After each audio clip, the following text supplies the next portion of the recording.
Hello students, आज हम आपके लिए लेकर आए हैं ठोस अवस्था भाग 3। इसमें हमारा पॉइंट है निविड़ संकुलित संरचना। तो देखेंगे निविड़ संकुलित संरचना किसे कहते हैं। जिस प्रकार किसी बॉक्स के अंदर लड्डुओं को एक के ऊपर एक रखकर सजाया जाता है, ठीक उसी प्रकार ठोस के कण होते हैं, वह भी एक के ऊपर एक सजे होते हैं, जिन्हें निविड़ संकुलित संरचना कहते हैं। इस चित्र के अनुसार देखेंगे एक हमने ये एक बॉक्स लिया और ये कुछ ठोस हैं, जो बहुत सारे ठोस हैं जो एक के ऊपर एक ठोस रखे हुए हैं। इस प्रकार की संरचना को निविड़ संरचना कहते हैं। अब देखेंगे इसकी 3 विधियां हैं। उनकी विधियां इस प्रकार है। नंबर 1 विमेय विधि में निविड़ संकुलन। नंबर 2 द्वितीय विमा में निविड़ संकुलन। नंबर 3 तृतीय विमा में निविड़ संकुलन। तो हमारे पास संकुलन कितने प्रकार का होता है बच्चों? 3 प्रकार का। नंबर 1 एक विमेय, नंबर 2 द्विविमेय, नंबर 3 त्रिविमेय। अब हम इन तीनों प्रकारों के बारे में जानेंगे। तो बच्चों सबसे पहला प्रकार है एक विमेय निविड़ संकुलन। तो देखेंगे एक विमेय निविड़ संकुलन किसे कहते हैं। ऐसा पैकिंग जिसमें कण की एक परत को इस प्रकार व्यवस्थित किया जाए कि एक कण दूसरे कण को स्पर्श करे।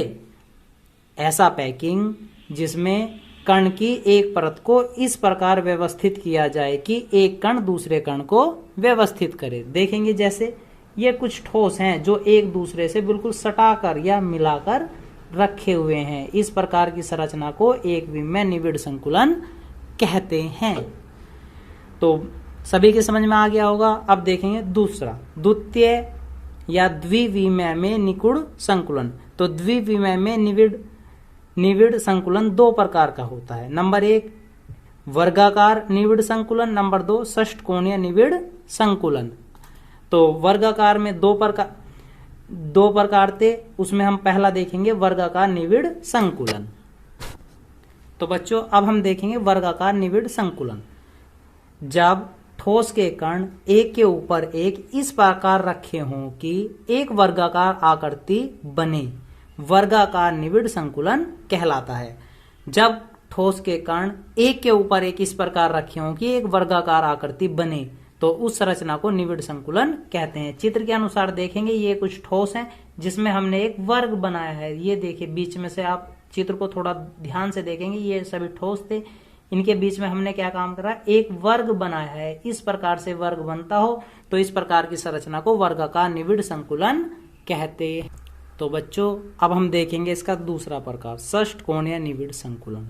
जब ठोस के कण एक के ऊपर एक इस प्रकार रखे हों कि एक षटकोणीय आकृति बने, तो इस आकृति को षटकोणीय निविड़ संकुलन कहते हैं। षटकोणीय का मतलब कितने हैं? जिसमें 6 कोने हों, लाइक जैसे कि बेंजीन।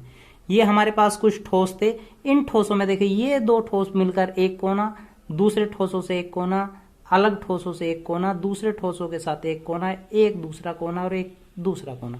तो कुल मिलाकर कितने कोनों वाला एक आकृति हमें प्राप्त हो रही है? 6 कोनों की। 6 कोन को हम क्या कहते हैं? षटकोणीय। तो इस प्रकार की आकृति को हम क्या कह सकते हैं? निविड़ संकुलन।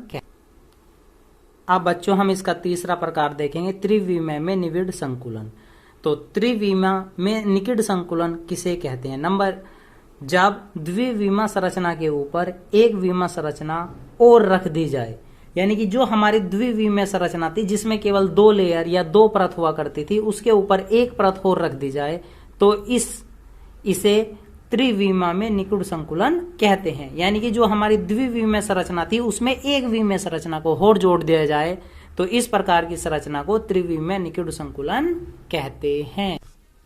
तो बच्चों जब हम अलग अलग प्रकार की संरचनाएं बनाते हैं तो उनके बीच में कुछ रिक्त स्थान भी रह जाता है, जिन्हें हम रिक्तियां कहते हैं। अब हम इन रिक्तियों को जानने का प्रयास करेंगे। देखेंगे रिक्तियां। पहले तो किसे कहते हैं? रिक्ति किसे कहते हैं? रिक्ति का अर्थ होता है खाली स्थान। जब ठोस के कणों को व्यवस्थित किया जाता है, यानी कि ठोसों को मिलाया जाता है, तो उनके कणों के स्थान में भी कुछ स्थान खाली या रिक्त होता है, जिसे रिक्ति कहते हैं। जैसे हमारे पास ये कुछ ठोस थे, इन ठोसों के बीच में कुछ स्थान बचा। बच्चों देखो ये वाला बीच वाला स्थान, इस प्रकार के रिक्त स्थान को हम क्या कहते हैं? रिक्ति या फिर रिक्तियां कहते हैं। ये रिक्तियां दो प्रकार की होती हैं। नंबर 1 चतुष्फलकीय रिक्तियां और नंबर 2 अष्टफलकीय रिक्तियां। अब हम इन दोनों प्रकारों को जानेंगे। तो बच्चों अभी हमने देखा रिक्तियां दो प्रकार की होती हैं। नंबर 1 चतुष्फलकीय रिक्ति, जिसे हम जानेंगे जब 3 गोले परस्पर सटाकर या मिलाकर रखे हों तो उनके ऊपर कोई एक चौथा गोला रख दिया जाए तो इस प्रकार जो रिक्ति प्राप्त होती है उसे चतुष्फलकीय रिक्ति कहते हैं। इसे कैपिटल टी से प्रदर्शित करते हैं।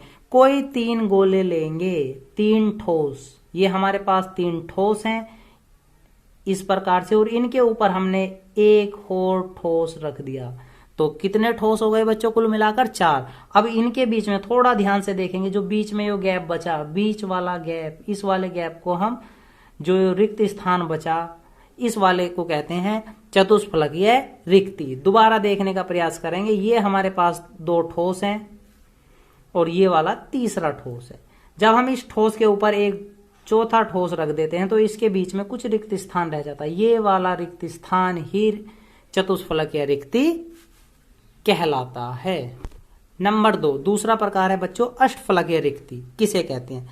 जब 3 गोले परस्पर रखे हों तो उनके ऊपर पुनः 3 गोले और रख दिए जाएं तो इस प्रकार से प्राप्त रिक्तियों को अष्टफलकीय रिक्तियां कहते हैं। अब हमारे पास बच्चों 3 गोले होंगे जो आपस में सटाकर रखे गए होंगे, उनके ऊपर हम पुनः 3 गोले और रख देंगे। अब इस प्रकार से जो भी हमें रिक्तियां प्राप्त होंगी उस प्रकार की रिक्तियां को अष्टफलकीय रिक्तियां कहते हैं। इसे हम चित्र के अनुसार, तो देखिए बच्चों ये 3 गोले हैं, 1 2 3, जिसे हमने लीली पेंसिल से बनाया। इसके बाद हमने इस पर 3 काले गोले और बना दिए, यानी कि 3 ठोस और बनाए। कुल मिलाकर गोले कितने हो गए? 6। अब इन 6 गोलों के बीच में भी कुछ रिक्त स्थान रह जाता है। इस प्रकार की रिक्ति को अष्टफलकीय रिक्ति कहते हैं। अब जो हमारे पास रिक्तियां हैं चतुष्फलकीय और अष्टफलकीय, इन दोनों में एक संबंध है। चतुष्फलकीय रिक्तियां अष्टफलकीय रिक्तियों की दुगनी होती हैं।